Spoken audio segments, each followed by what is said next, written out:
우리는 계속해서 지금 하나님 말씀을 탐구하고 있습니다. 돌이키신 하나님을 만나라. 욥의 그 기도에 대해서 우리는 오늘 이 시간 말씀을 함께 나누면서 지금 은혜를 받고 있습니다. 욥이 그 친구들을 위해서 기도했습니다. 그랬더니 하나님께서 욥의 친구들에게 응답하시고 복을 주시는 것이 아니라 친구들을 위하여 기도하는 욥에게 응답하시고 공경에서 돌이키시고 갑절에 복을 주시는 그런 은혜를 욥에게 부어주셨다는 겁니다. 돌이키시고 회복시키고 복 주시는 하나님을 내가 만날 수 있는 비결이 바로 여기 있다는 것입니다. 욥의 기도하는 모습을 본받을 수 있기를 바랍니다. 따르기를 바랍니다. 그리고 곤경에서 나를 돌이키시는 하나님을 우리는 경험해야 되는 것입니다. 우리는 믿음 생활을 하면서 벗어나지 못하는 것이 하나 있습니다. 뭐냐 하면 바로 나, 또 나의 가족, 우리 이것만 생각해요. 특별히 대한민국은 혈연 관계라면 정말 생명을 겁니다. 그래서 기도를 하면 나를 위해서 기도하고 내 자녀를 위해서 기도하고 나의 가족을 위해서 기도하지 그 이상의 기도는 잘 벗어나지 못하는 모습을 봅니다. 우리가 하나님께 기도해도 응답받지 못하는 이유가 바로 여기 있다는 겁니다. 나만 생각해서 그렇다는 거죠. 나만이라는 생각을 넘어서 이제는 나의 이웃과 친구들, 내 주위에 고난당하고 아픔당하고 두려워 떠는 이런 이웃들을 위해서 기도할 때가 바로 지금이라는 것입니다.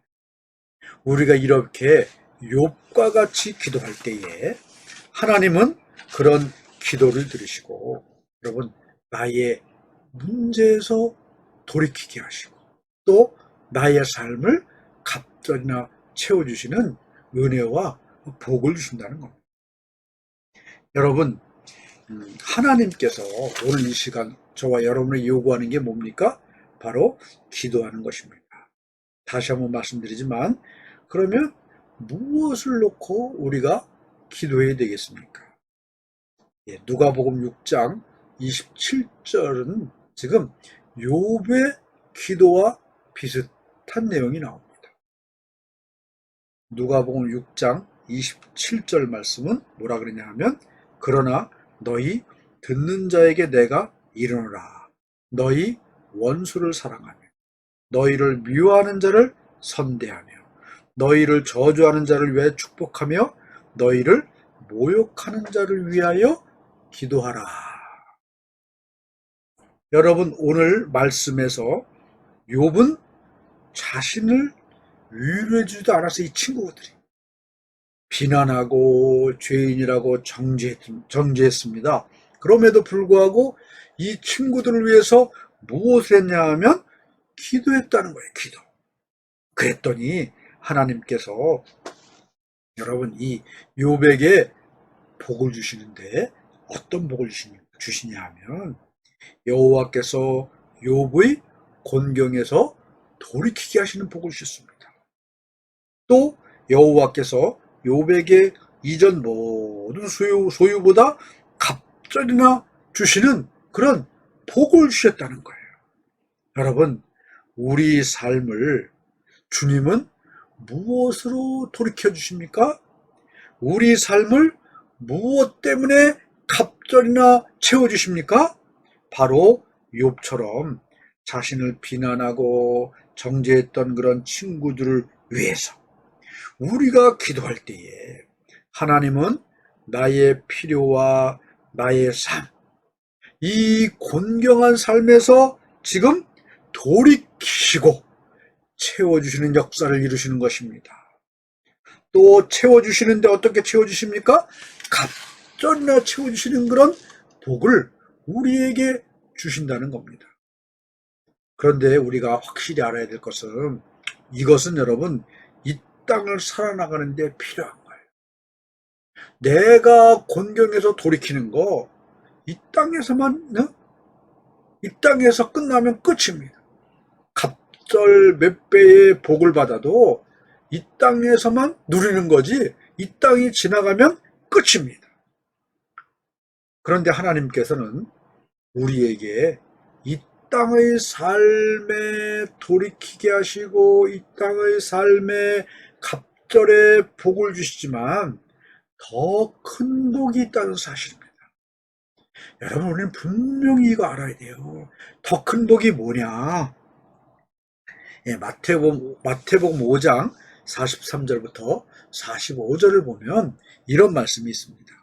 또 내 이웃을 사랑하고 내 원수를 미워하라 하였다는 것을 너희가 들었으나 나는 너희에게 이르노니 너희 원수를 사랑하며 너희를 박해하는 자를 위하여 기도하라.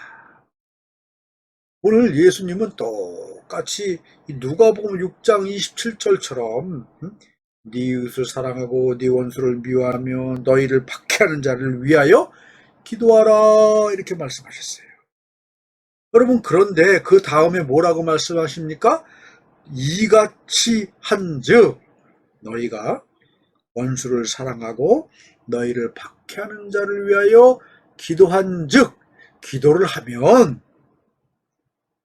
하늘에 계신 너희의 아버지의 아들이 되리니.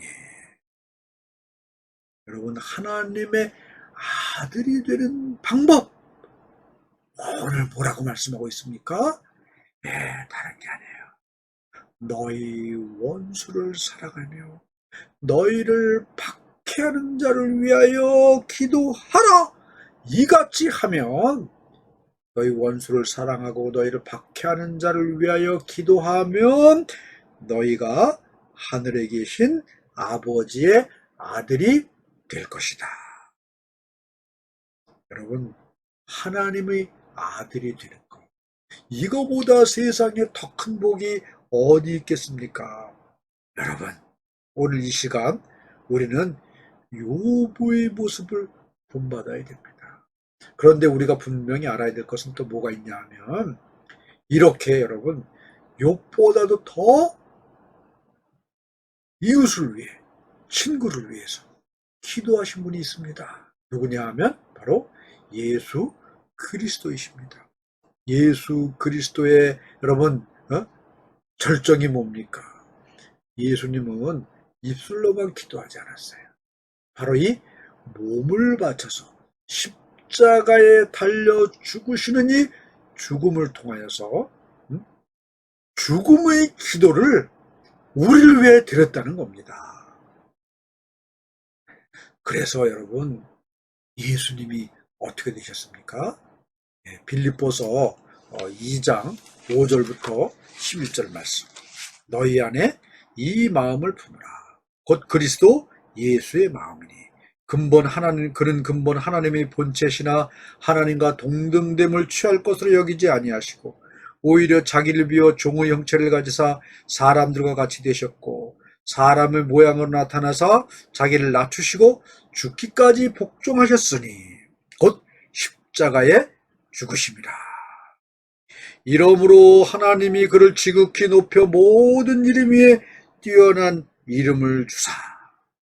여러분 예수님이 이 땅에 인간으로 오셔서 자기를 비워 종의 형체를 가지고 자기를 낮추시고 죽기까지 복종하시는 생명의 기도, 십자가의 기도를 드리니까 어떤 일이 벌어졌습니까? 다시 하나님의 아들이 되는 가장 지극히 높은 그런 이름으로 변화되는 놀라운 역사가 그리스도의 삶 가운데 나타났다는 겁니다. 여러분 오늘 이 시간에 우리는 분명히 욥처럼 예수님처럼 우리의 기도가 필요한 사람들, 나를 저주하고 나를 원망하고 나를 비방하고 나를 정죄하는 사람들, 이런 사람들을 용서하고 그들을 위하여 온전히 기도하면 하나님께서는 여러분, 내가 생각하지도 않았던 많은 그런 나의 어려움과 환난과 공경을 돌이키셔서 복을 주실 것입니다. 그리고 내 삶을 여러분 갑절나 채워주시는 그런 복을 주실 것입니다. 그러나 여러분, 이것은 아무것도 아니라는 것입니다. 더 놀랍고 위대한 것은 이렇게 기도할 때에 우리는 무엇이 될 수 있습니까? 하나님의 아들이 되는 놀라운 그런 은혜와 놀라운 역사와 놀라운 체험이 여러분 그 기도하는 사람에게 나타난다는 것이죠. 이렇게 여러분, 아들은 무엇입니까? 아버지의 모든 것을 상속받을 수 있는 존재가 바로 아들이. 내가 하나님의 아들이 된다는 것은 하나님의 모든 것을 다 상속받을 뿐만 아니라 저 영원한 천국의 영광을 내가 받아 누리는 그런 여러분 인생이 될 수 있다는 사실입니다. 그렇게 해주시는 분이 누굽니까? 바로 하나님 아버지십니다. 이렇게 좋으신 하나님을 우리는 찬양해야 됩니다. 이렇게 좋으신 주님을 우리는 믿읍시다. 욥처럼 또 예수님처럼 원수를 사랑하고 그 원수와 박해하는 이들을 위해서 기도해야 됩니다. 그럴 때 여러분, 욥을 통해서 역사하셨던 하나님, 예수 그리스도 십자가의 죽음을 통해서 하나님의 아들로 회복되는 놀라운 일을 이루신 그 하나님의 역사가 바로 저와 여러분의 삶 가운데 들어오셔서 그런 일을 이루실 줄로 믿습니다. 나의 삶의 공경을 돌이키시는 역사, 내 인생을 갑절이나 복주시는 역사, 그것보다 더 놀랍고 위대한 것은 이렇게 기도하는 자를 하나님은 뭐라고 말씀하고 있습니까? 하나님의 아들 삼아 주셔서 저 영원한 천국의 상속자로 나를 세우신다는 이 놀라운 생명의 비밀을 오늘 이 시간 깨달으셔서 욥처럼 예수님처럼 기도하는, 비방하고 원망하고 저주하는 이들을 사랑하며 그들을 위해 쉬지 않고 기도하는 참된 하나님의 사람으로 사실 수 있기를 예수님의 이름으로 축복합니다.